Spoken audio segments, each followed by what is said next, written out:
Alhamdulillah, ahmadullah ta'ala al-ahad as-samad alladzi lam yalid wa lam yulad wa lam yakul lahu kufuwan ahad. Thumma usalli wa usallimu ala khatamin nabiyyina Muhammad wa ala alihi wa ashabihi wa man ta'abbad. Thumma amma ba'd. Ya ayyuhalladzina amanu taqullaha haqqa tuqatih wa la tamutunna illa wa antum muslimun. Ibadallah, jamaah Jumat rahimakumullah. Pada suatu hari setelah Rasulullah sallallahu alaihi wasallam mendapatkan wahyu pertama kali di Gua Hira, beliau pulang ke rumah, kemudian meminta istrinya yang tercinta Khadijah radhiyallahu anha untuk menyelimutinya. Kemudian Rasulullah sallallahu alaihi wasallam bahkan karena merasakan perasaan yang berat, beliau mengatakan, laqad khasyitu ala nafsi, aku telah takut atas diriku sendiri. Kemudian istrinya yang tercinta Khadijah radhiyallahu anha seraya berkata untuk menenangkan hatinya, kalla ma yukhzikallahu abadan, tidak, Allah tidak akan menghinakanmu sama sekali sampai kapanpun, wahai Rasulullah sallallahu alaihi wasallam, wahai Muhammad. Kemudian Khadijah mengajak Nabi Muhammad sallallahu alaihi wasallam menuju ibnu ammi, yaitu anak dari pamannya Khadijah yang bernama Waraqah bin Naufal. Kemudian beliau berkata, wahai Waraqah, wahai anak dari pamanku, isma' ma yaqulu ibna akhi, dengarkanlah apa yang dikatakan oleh anak dari saudaramu. Apa yang akan kau katakan? Maka setelah Rasulullah menyebutkan kejadian yang terjadi kepadanya di dalam Gua Hira, maka Waraqah menjawab, hadzan namus alladzi nazzala ala Musa. Ini adalah namus, yaitu Jibril yang turun kepada Musa. Kemudian Waraqah melanjutkan, ya laitani fiha jaz'an, laitani kuntu hayyan idh yukhrijuka qaumuk. Aduhai, seandainya aku ini masih kuat, masih sehat, masih muda, seandainya aku nantinya masih hidup ketika kaummu akan mengeluarkanmu, mengusirmu. Kemudian sontak Rasul menjawab dengan heran, dengan kaget, awa mukhrijiyahum, apakah mereka benar-benar akan mengeluarkanku? Waraqah menjawab, na'am, ya. Lam ya'ti rajulun qattu bimithli ma ji'ta bihi illa audiyah. Tidaklah ada seorang pun yang mendapatkan didatangkan kepadanya sesuatu seperti yang didatangkan kepadamu, melainkan orang itu dimusuhi. Wa in yudrikni yaumuka ansurka nasron muazzara. Apabila nanti telah datang harimu dan aku mendapati hari tersebut, aku akan menolongmu dengan pertolongan yang sangat kuat. Itulah Waraqah bin Naufal, seorang penulis kitab Injil, yang mana dia ketika jahiliyah dia masuk agama Nasrani, yaitu ketika dia menolak agama para kaum kafirin Quraisy untuk menyembah berhala. Dia safar, dia pergi ke sebuah bumi bernama Syam. Di sanalah dia bertemu dengan para pendeta yang masih lurus agamanya dari agama Nasrani. Kemudian sampailah dia menjadi penulis wahyu. Itulah Waraqah bin Naufal.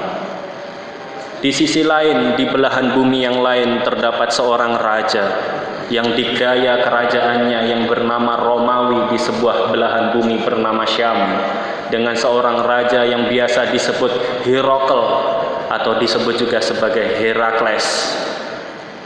Ketika didatangi oleh Abu Sufyan beserta para sahabatnya, yang mana ketika itu Abu Sufyan dan para sahabatnya masih musyrik. Ketika rombongan dagang tersebut datang ke Syam, dipanggillah mereka oleh Raja Herakles. Setelah tanya jawab dengan Abu Sufyan, maka Herakles menjawab, Aku bertanya kepadamu, bagaimana nasab orang atau Muhammad yang mengaku dirinya Nabi? Kalian menjawab bahwasanya Muhammad itu memiliki nasab yang baik. Begitulah para nabi, mereka berasal dari nasab kaumnya. Aku bertanya kepada kalian, apakah ada di antara orang tuanya atau moyangnya yang merupakan seorang raja? Kalian menjawab tidak. Betul, karena kalau raja, maka orang ini menginginkan kerajaannya kembali. Aku bertanya kepada kalian, apakah orang-orang yang mengikutinya ini orang-orang yang kuat atau orang-orang yang lemah? Maka engkau menjawab, yang mengikutinya adalah orang-orang yang lemah. Maka begitulah para pengikut Nabi, mereka kebanyakan berasal dari orang-orang yang lemah. Aku juga bertanya kepadamu, apakah ada di antara mereka yang setelah mendengar kebenaran yang didatangkan tersebut, mereka berkhianat kemudian keluar dari agamanya? Engkau menjawab tidak. Maka begitulah iman ketika senyumannya telah menyapa hati. Itulah yang dikatakan Herakles. Kemudian Herakles melanjutkan, aku percaya bahwasanya akan datang seorang nabi. Tapi aku tidak menyangka bahwasanya orang tersebut diutus di antara kalian. Maka demi Allah, lanjut dia, maka seorang nabi tersebut akan sampai kepada kekuasaanku ini, dan ketika dia datang, niscaya aku akan membasuh kedua kakinya. Herakles, seorang raja di antara bangsa yang menganut agama Nasrani, mengakui kebenaran Nabi. Akan tetapi karena perasaan tidak enak kepada kaumnya, karena perasaan takut apabila kerajaannya musnah, dia mengingkari kebenaran tersebut, dan pada akhirnya dia mendustakan Nabi dan enggan untuk mengikuti Rasulullah Shallallahu Alaihi Wasallam. Yang pertama Warokoh, yang kedua Herakles, seorang raja. Tentu hal ini berbeda dengan seorang raja yang disebutkan oleh Rasul, la yuzlamu indahu ahad, yang tidak terzolimi di sisinya seorang pun. Seorang raja yang bernama Najasyi, ketika ia mendengar lantunan ayat suci Al-Quran yang dibacakan oleh Ja'far bin Abi Thalib, meneteslah air matanya bercucuran. Kenapa? Karena mengimani dan mengakui kebenaran yang ada di dalam Al-Quran.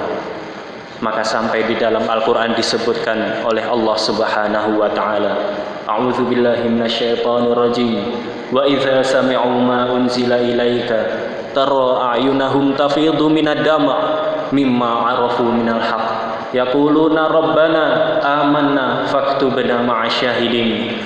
Yaitu mereka itu orang-orang seperti Najasyi dan para sahabatnya, sebagaimana para ahli tafsir sebutkan, hati mereka itu lemah. Maka ketika mereka mendengar ayat suci Al-Quran tersebut dilantunkan, air mata mereka bercucuran karena mereka mengetahui kebenaran yang ada di dalamnya. Yaquluna rabbana amanna faktubna ma'asyahidin. Seraya mereka mengatakan, wahai Tuhan kami, amanna, kami beriman, faktubna ma'asyahidin, maka catatlah kami bersama orang-orang yang menjadi saksi akan kebenaran Al-Quran dan Nabi Muhammad kelak. Wa ma lana la nu'minu billahi wa ma ja'ana minal haqq wa natama'u ayyudkhilana rabbuna ma'al qaumis salihin. Dan apa yang menghalangi kami dari menerima kebenaran ini, padahal kami menginginkan apabila Allah Subhanahu wa Ta'ala memasukkan kami dalam golongan orang-orang yang saleh. Maka Allah melanjutkan, fa'atsabahumullahu bima qalu, Allah membalas atas apa yang mereka katakan tersebut, atas keimanan mereka, jannatin tajri min tahtihal anharu khalidina fiha, yaitu surga yang mengalir di bawahnya sungai-sungai, mereka kekal di dalamnya. Wa dzalika jazaa'ul muhsinin, dan itulah balasan bagi orang-orang yang berbuat baik. Ibadallah, Berapa banyak kisah yang kita dengarkan. Mungkin kisah ini sudah sering kita dengarkan dan telah lampau. Berapa banyak kita mendengar, berapa banyak kita melihat dan juga membaca kisah dalam Al-Quran, begitu pula di dalam hadis. Tentunya tujuan dari kisah-kisah tersebut bukanlah hanya untuk hiburan, bukanlah hanya sebagai info, akan tetapi bagaimana kita sebagai muslim yang cerdas mengambil pelajaran yang ada di dalamnya. Maka dari itu Allah Subhanahu wa taala katakan di akhir surat Yusuf, laqad kana fi qasasihim ibratan liulil albab. Telah dijadikan di dalam kisah-kisah para nabi itu ibrah, pelajaran. Bagi siapa? Bagi orang-orang yang akalnya masih bersih. Ibadallah. Lantas pelajaran apa yang dapat kita ambil dari kisah ini? Di dalam kisah ini kita dihadapkan dengan dua golongan orang yang mana semuanya mengakui kebenaran. Ketika datang kepada mereka suatu kebenaran, mereka mengakui bahwasanya hal tersebut merupakan suatu kebenaran. Akan tetapi kedua golongan itu terpecah. Yang satu mengikuti kebenaran, akan tetapi yang satu setelah mengetahui tapi mendustakan. Maka yang selalu senantiasa semoga menjadi muhasabah diri kita bersama. Di mana letak pribadi kita? Di mana letak diri kita? Apakah kita termasuk orang-orang yang mendustakan kebenaran setelah datang kepada kita? Atau kita termasuk orang-orang yang mengikuti, yang dengan rendah hati dan taat dan patuh kepada Allah, setelah datang kebenaran kita mengikuti kebenaran tersebut. Ibadallah, pada zaman ini berapa banyak orang-orang yang menyeru kepada kebaikan, berapa banyak orang menyeru kepada kebaikan, kepada kebenaran Islam. Alhamdulillah, semua wasilah untuk dakwah terbuka sangat lebar. Akan tetapi di sisi lain juga terbuka sangat lebar orang-orang yang menyeru kepada kesesatan. Bahkan tak jarang kita menemukan orang-orang yang fasik, yang gemar dengan kefasikannya, berbangga dengan dosanya, keburukannya, diberikan panggung di mana-mana. Diberikan panggung di khalayak ramai, di sosial media, dengan view, dengan pengunjung jutaan. Maka disinilah fitnah terjadi. Disinilah merupakan ujian. Apakah kita mengikuti golongan yang benar atau kita mengikuti golongan yang salah?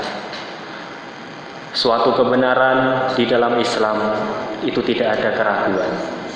Maka dari itu dengan tegas Allah mengatakan di dalam Al-Quran, la ikraha fid din, tidak ada paksaan di dalam agama. Kenapa? Qad tabayyana ar-rusydu minal ghayy. Suatu kebenaran, suatu jalan yang lurus, suatu jalan hidayah telah jelas. Begitu pula telah jelas dibandingkan jalan yang berbelok, yang sesat. Jelas mana jalan yang buruk, mana jalan yang sesat, mana jalan yang baik, mana yang jalan yang buruk, telah jelas. Maka di manalah kita akan berlabuh? Apakah kita mengikuti kebenaran atau kita mengikuti keburukan? Ibadallah. Akan tetapi yang semoga menjadi muhasabah diri kita semuanya, terkadang mungkin sering kali juga orang di luar sana enggan untuk mengikuti kebenaran Islam, enggan untuk mengikuti kebenaran syariat Islam, enggan untuk mengikuti hukum halal haram yang ada di dalam Islam, semata-mata bukan karena mereka tidak mengetahui kebenaran, akan tetapi mereka terfitnah, teruji. Mereka diuji dengan siapa? Dengan umat Islam sendiri. Kita mengaku umat Islam, akan tetapi berapa banyak kemungkaran yang dilakukan oleh umat Islam. Kita mengaku umat Islam yang bertauhid kepada Allah, akan tetapi kesyirikan masih merajalela dalam umat Islam. Berapa banyak umat Islam akan tetapi malah melegalkan, malah melanggengkan praktek korupsi, suap, pencurian, begal dan lain sebagainya. Berapa banyak orang-orang yang ingin masuk Islam akan tetapi enggan karena ulah kita sendiri, ulah kita umat Islam sendiri. Maka disinilah sangat penting al-amru bil ma'ruf wan nahyu 'anil munkar. Menyeru kepada kebaikan tapi juga jangan lupa melarang keburukan. Kenapa? Karena Allah Subhanahu wa taala mengatakan di dalam Al-Qur'an, "Rabbana la taj'alna fitnatan lil ladzina kafaru." Ya Allah, ya Tuhan kami, janganlah Engkau jadikan kami fitnah, bahan ujian bagi orang-orang yang kafir. Orang yang kafir mengetahui kebenaran Islam tapi terfitnah karena ulah kita sendiri. Semoga kita bukan termasuk hamba-hamba Allah Subhanahu wa taala. Semoga kita bukan termasuk orang-orang yang menjadi fitnah bagi orang Islam maupun orang non-Islam. Kebenaran di dalam Islam itu jelas. Tinggal kita, apakah kita mengikuti atau kita tidak mengikuti. Yang jelas, semoga kita tidak termasuk hamba yang menjadi fitnah bagi hamba yang lain. Semoga yang singkat ini dapat bermanfaat bagi kita semuanya. Aqulu qouli hadza wa astaghfirullah li wa lakum. Alhamdulillah hamdan katsiran thayyiban mubarakan fihi kama yuhibbu rabbuna wa yarda. Wa usalli wa usallimu ala nabiyil mustafa war rasulil mujtaba khairil anami wal wara wa tuqa wa khairi man wati athara sayyidina wa habibina Muhammad. Asyhadu an la ilaha illallah wa asyhadu anna Muhammadan abduhu wa rasuluh. Amma ba'd. Ya ayyuhalladzina amanu taqullaha haqqa tuqatih wa la tamutunna illa wa antum muslimun. Ibadallah, sebagaimana yang telah kita singgung tadi, kita harus senantiasa perlu muhasabah diri agar kita tidak menjadi fitnah bagi umat Islam maupun fitnah bagi umat yang lain. Begitu pula yang perlu kita ingatkan, berapa yang perlu kita muhasabahkan diri. Berapa sering orang-orang menginginkan kebaikan, berapa banyak orang-orang menginginkan hidayah, berapa banyak orang-orang menginginkan untuk berjalan di atas hidayah, akan tetapi mereka lupa, mungkin kita juga termasuk di dalamnya. Kita lupa untuk apa? Untuk meminta pertolongan kepada Allah Subhanahu wa taala. Padahal dalam surat yang senantiasa kita baca dalam salat di dalam Al-Fatihah, Allah mengatakan ihdinas siratal. Allah mengatakan iyyaka na'budu wa iyyaka nasta'in. Hanya kepadamu lah Allah Subhanahu wa taala kami beribadah menyembah, dan hanya kepadamu lah Allah kami meminta pertolongan. Maka dilanjutkan ihdinas siratal mustaqim. Ya Allah, berikanlah kami petunjuk jalan yang lurus. Semoga Allah Subhanahu wa taala menjadikan kita kuat dalam beragama, menjadikan kita istiqomah dalam beragama. Kalaupun kita termasuk hamba yang terjerumus dalam kesalahan, semoga Allah Subhanahu wa taala membimbing dan menguatkan kita untuk dapat kembali ke jalan yang lurus tersebut, ke jalan Islam, cahaya Islam. Semoga Allah Subhanahu wa taala memberikan kita hidayah dan taufiknya. Kita berdoa kepada Allah Subhanahu wa taala. Alhamdulillahirabbil alamin. Allahumma shalli ala Muhammad wa ala ali Muhammad. Allahumma ighfir lana wa liwalidina warhamhum kama rabbawna shighara. Rabbana hab lana min azwajina wa dhurriyyatina qurrata a'yun waj'alna lil muttaqina imama. Allahumma ighfir lil mu'minina wal mu'minat wal muslimina wal muslimat al ahya'i minhum wal amwat innaka sami'un qaribun mujibud da'awat ya qadiyal hajat. Allahumma adfa'anna al bala wal waba wal fahsya wal munkar wal mihan wal fitan ma dhahara minha wa ma batan min baladina hadha khassa wa min buldanil muslimina 'ammah innaka ala kulli syai'in qadir. Allahumma innaka afuwun tuhibbul afwa fa'fu 'anna. Allahumma innaka afuwun tuhibbul afwa fa'fu 'anna. Allahumma innaka afuwun tuhibbul afwa fa'fu 'anna. La ilaha illa anta subhanaka inna kunna minadh dhalimin. Ya muqallibal qulub tsabbit qulubana 'ala dinik. Rabbana atina fid dunya hasanah wa fil akhirati hasanah wa qina adzabannar. Walhamdulillahirabbil alamin.